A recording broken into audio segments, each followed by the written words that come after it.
Hi guys, and welcome to Escape Wheel Watch Reviews. My name is Steve, and today we're going to be reviewing the Seestern 600 dive watch, and this is a version 2. I purchased this watch with a slight discount from Seestern, but you know the deal by now. It's not going to sway my review one way or the other, but that is why you would have seen that includes paid promotion. The current retail price for this watch is $179 with the steel bezel, but this version with the ceramic bezel will cost you $195. The watch comes in 6 different colorways with either steel or ceramic bezels, so you have plenty of options to choose from. The watch case is made of 316L stainless steel. It has a sapphire crystal, screw-down crown, screw-down case back, a stainless steel bracelet and clasp, and it is powered by the Seiko NH35 automatic movement. So Seestern has really executed this watch really well. It's been a great daily piece for me over the last week. I've worn it in the pools, I've worn it in the ocean, I've worn it out to dinner and just, you know, randomly around the house and out for errands and stuff, and it's been great. I've gotten compliments on it. Maybe it's the actual watch itself, maybe it's just the orange dial, I don't know. But yeah, it has gotten some good compliments on it, and yeah, I've been really enjoying it. It does have one thing about the watch that really bothers me, and we'll get to that more when we talk about the bracelet. So I say we get right into the review. Before we do, doing a quick wrist check today, wearing a Baltony field watch.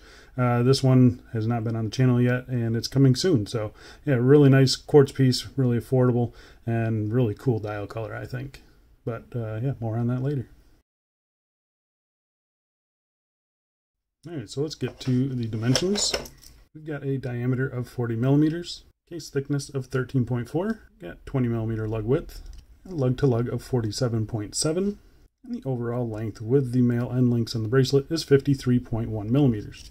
So the case size on this thing is actually really nice, that 40 millimeter by 47. It's going to wear great on a lot of wrists. That 53 lug tip to, or end link to end link, sorry, seems like a lot, but the way that it slopes down and the way that the bracelet hangs off, I don't think it's a deal breaker at all. I think it wears really good. It's gonna, I've seen this on other wrists around the 6.5 inch. And it still looks good, so I think you're going to be happy with it. It is a pretty flat case, I'll say that. Definitely a flat case, and it definitely sits off the wrist a little bit. But it is a pretty nice case, and I do enjoy wearing it. So I'm going to go outside right now and throw it on my wrist. Here we are on my 7.5 inch wrist, and you can see this thing wears great. I got lots of light play off the chamfers and the bracelet even too. We'll talk about those a little later. But yeah, this thing works really good on my wrist. I'm very happy with it. It is very flat, but I think because it's so compact lug to lug, it just works. And the male links and the bracelet, they do slope down pretty sharply. So it still works just fine on my wrist, I think. It's been very comfortable. Very happy with it. It feels balanced on wrist, and yeah, I like it. Overall, I'm pretty pleased with it. No sun today really, but the AR coating on the crystal does a really good job of keeping the dial nice and legible, so very happy with it. But I'm going to go throw it on some straps and we'll get back to it. Here we are on a 2-stitch leather strap. This one link will be down below. Yeah, I think it looks great. This dark brown with the orange, I think it looks awesome. Very fall colors again, and yeah, I think it's going to look great. What do you guys think? Yeah, I mean, it wears great. It wears really good. Very happy with it. We got some more straps, so let's get to it. Yeah, here we are on what I like to call the Tropic Waffle. And yeah, the link for this will be down below. But yeah, I think it looks pretty good. Obviously, dive watch on a black rubber. It's going to look good. And this one, yeah, does look good. What do you guys think? Got some more straps to put it on, though. Here we are on a Milanese mesh that I think looks all right. Not a huge fan of this one, but doesn't look bad. Very vintage vibe, I guess, to it. So I think it looks pretty good. Very shiny. What do you guys think? And lastly, here we are on a Nato strap. This is from Cheapest Nato Straps, and got a brown color. I think the brown and the orange kind of look cool. Very fall colors, I think. And yeah, it looks good. I was actually surprised this one fit. And it actually doesn't look horrible, even with 2 layers underneath it. Sits up a little bit high, but still not too bad. What do you guys think? Yeah, looks pretty good. All right, let's go back inside and get back to the review. Sorry about the wind. So let's talk about the case finishing. And the case finishing on this is really good. Seestern has impressed me again. So on the top of the case here, you have a vertical brushing all down the top here. You got a nice polished chamfer right there that goes all the way across. And then you have a horizontal brushing on the side of the case here. You've got this really cool sunken in crown, which just looks awesome. Really, really cool.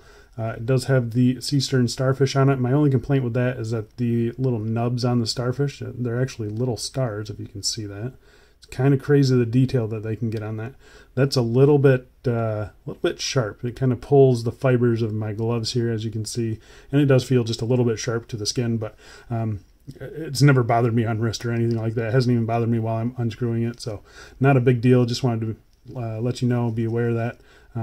The other side over here, you do have, and again, horizontal brushing, and done really, really nicely. The sheen to the steel that they're using is really nice. Very fine brushing, really sharp transitions as well. And you can see the polish bits there are nicely done. I've got no problems with the case finishing on this at all. Flipping it over and checking out the case back, you can see it's a screw down case back. It's got your simple notches for a tool to get in there and take that case back off. You've got that Patrick starfish doing the swan dive into the wave. It's really interesting, very nicely executed case back. It's very smooth, very comfortable. I've got no issues with it at all. And you can see the bottom of the case here is the circular brushing. Again, pretty nicely done. I've got no problems with this case. The Seestern has impressed me in the past, and they continue to impress me. Their case finishing has been excellent. Very, very happy with the case finishing on these things. So let's talk about the bezel. So bezel on this one, I have a ceramic insert. They do sell this with the steel insert as well. So you have on the outside, you have a, I don't even know what it is. It's a decompression or a compression bezel. It's for depth rating or something like that. I'm never going to use it. It looks cool, I guess, but yeah, I'm never going to use it. But the inside ring here is just your typical dive time bezel. Very nice to use, very easy to read. You do have a loomed pip here. This whole triangle is loomed, which is nice. And I think the engraving on the insert is done really well. I mean, you know, getting real close up to it, you can see there's no issues with the, you know, paint spillover or anything like that. It's nice and crisp. Very, very well done. Very happy with this. I'm glad I went with the ceramic. I think it looks awesome. The bezel itself, it is also 316 stainless steel. Really nicely machined. You can see the grip here. Very grippy bezel. I've got no problems with the grip on it. It does sit right down on the top of the case here. So that's a little bit difficult to get a grip on, but honestly, I've never had a problem even underwater at the pool this weekend. I had no problem turning it. So the bezel is a 120 click unidirectional bezel, and you can see here, nice snappy action, very crisp sounding. I think the resistance is just about perfect. Yeah, I've got no problems with this thing accidentally getting knocked or anything like that. And it does, I mean, it feels really good. It sounds really good. It looks really good. The alignment on it is just, it actually looks good here, but it is ever so slightly off in real life. I'm trying to, it's about like that in real life. So it is ever so slightly off, but not enough to bother me, I think. Yeah, it gets a pass for me, and hopefully you guys won't have that issue, but this one definitely does have that issue. The back play on this is interesting. So there is back play, as you can see here, but it just springs right back to where it was. So that's, again, something to note, but non-issue. As far as like wobble in that bezel, it is just rock solid. I've got no problems with it. It's a great bezel. Yeah, very happy with it. All right, talking about the crystal, we'll test it real quick for sapphire. So it is a sapphire crystal. It is just a very plain, flat sapphire. There's just a teeny tiny chamfer on the edge there to give it a little bit of interest, but I mean, it's perfectly flat and nearly flush with the bezel insert. And yeah, I've got no problems with it. There is clear inner reflective coating on it, and it does a really good job of keeping this dial nice and legible. Yeah, it's a great crystal. I've got no problems with it. It's nothing fancy, nothing special, but it's exactly what I want on a dive watch like this. All right, so let's talk about the dial. So the dial on this one, it's an orange color. You can kind of see it's like a metallic-y orange. It's a very subtle metallic-y orange, but it is a metallic-y orange. It wasn't just a flat or matte painted orange. So that was kind of a surprise. That's what I was expecting, but this does have like a little tiny bit of flake to it. I don't even know if you guys can see it or not, but It is definitely there. So just know that going in on this orange dial. I'm not sure about the other colors, but this one's like this. I think it looks really good. I would have been happy either way, I think. But yeah, this one does look pretty good. The dial is completely printed. You have a printed minute track around the outside in black. You have black surrounds on the printed indices. And you got these really cool diamond-shaped ones at 12, 6, and 9. At the 3 o'clock, you have that nicely framed date window there. And you can see the date actually sits pretty much spot on there. Really nicely done. It is framed. It is also chamfered. And yeah, I think it looks good. You have the offset Seestern and automatic 200 meters. I could take it or leave it either way. It doesn't really bother me anymore. I'm kind of used to it. And I think it looks pretty good. The handset on this is really nicely done.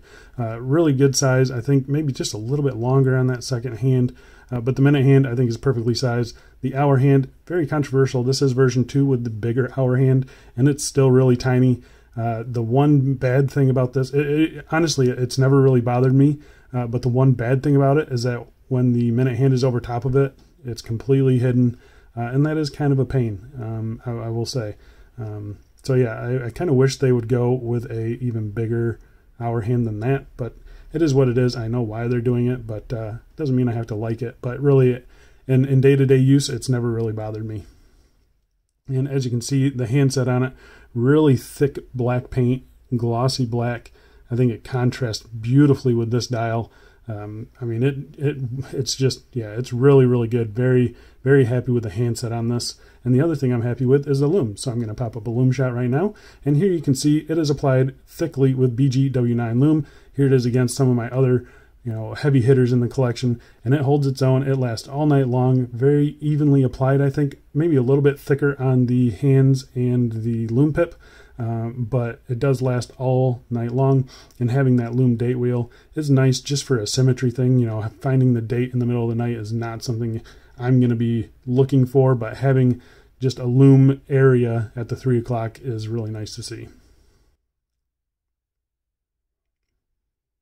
And so let's talk about the movement in this thing. So the movement is none other than the Seiko NH35 automatic.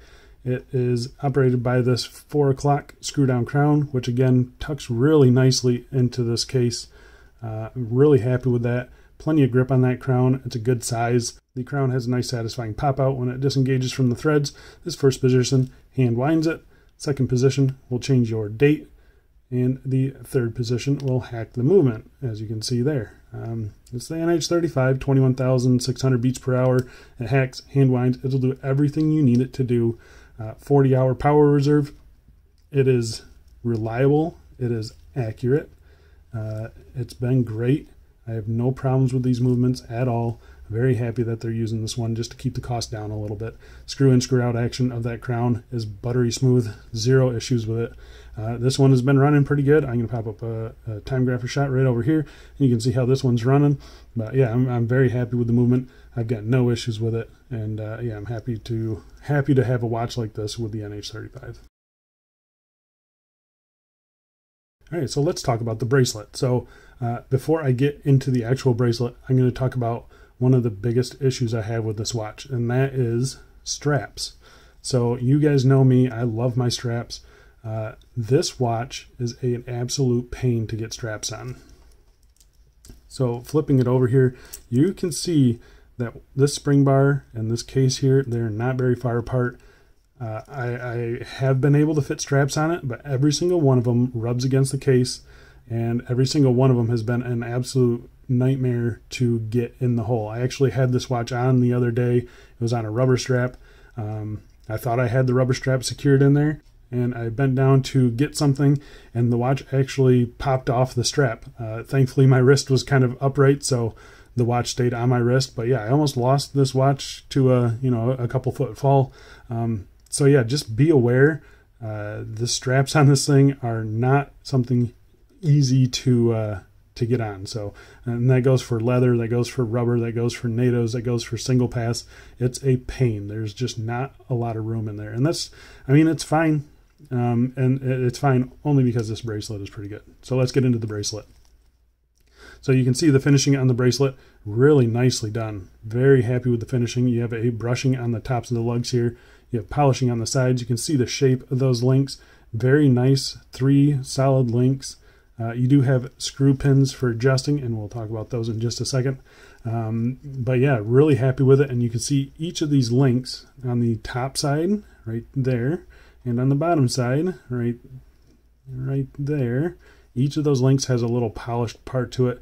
So this thing, when you're kind of looking at it from the top, like right there, it's very shiny. It looks really cool. I like it a lot.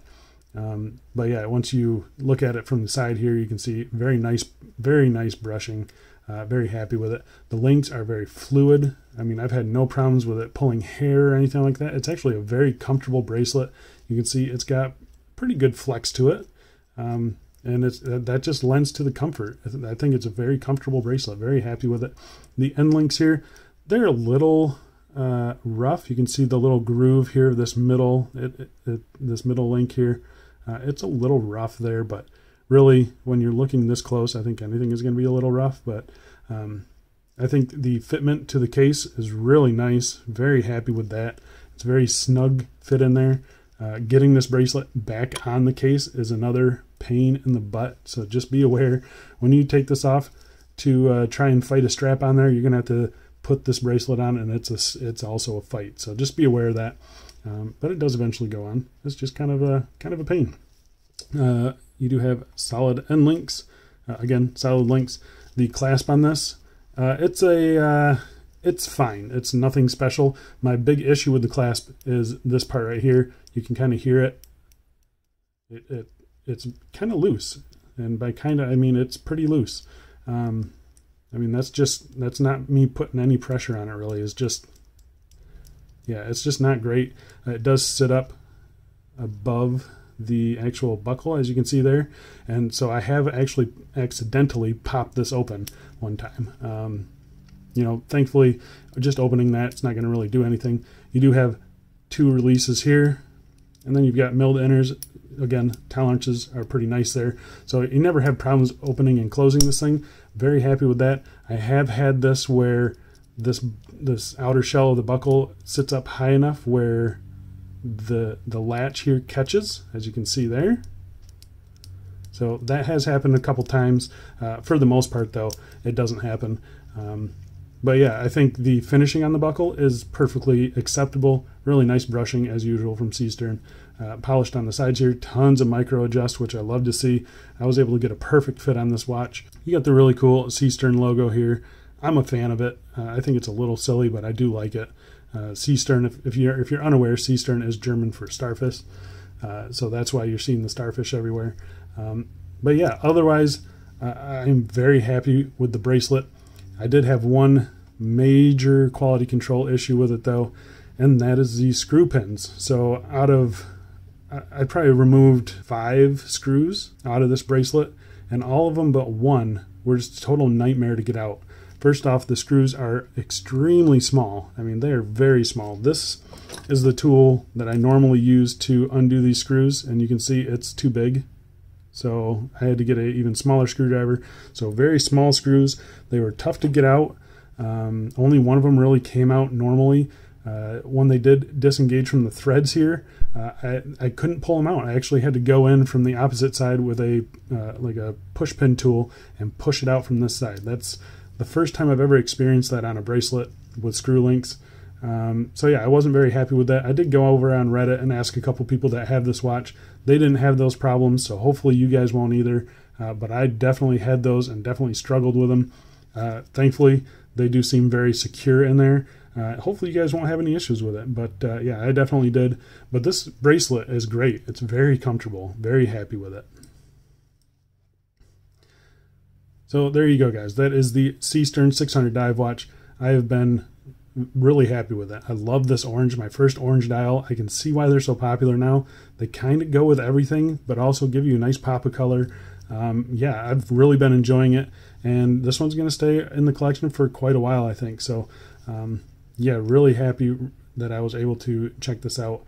Thank you guys, everyone, again, who has supported me over the last couple days, and obviously over the last 2 years throughout this channel, at least through my old channel. Yeah, I couldn't do this without you guys. You are the only reason I can afford to do this using my affiliate links, so I do appreciate you using those links. And speaking of those links, if you want to buy this one, the affiliate link will be down below. I just get a little bit of commission from it. You guys pay no extra. I get a little commission. Everyone's a winner. I think that's about it, though. Thanks a lot for watching, guys, and I'll see you in the next one. See ya.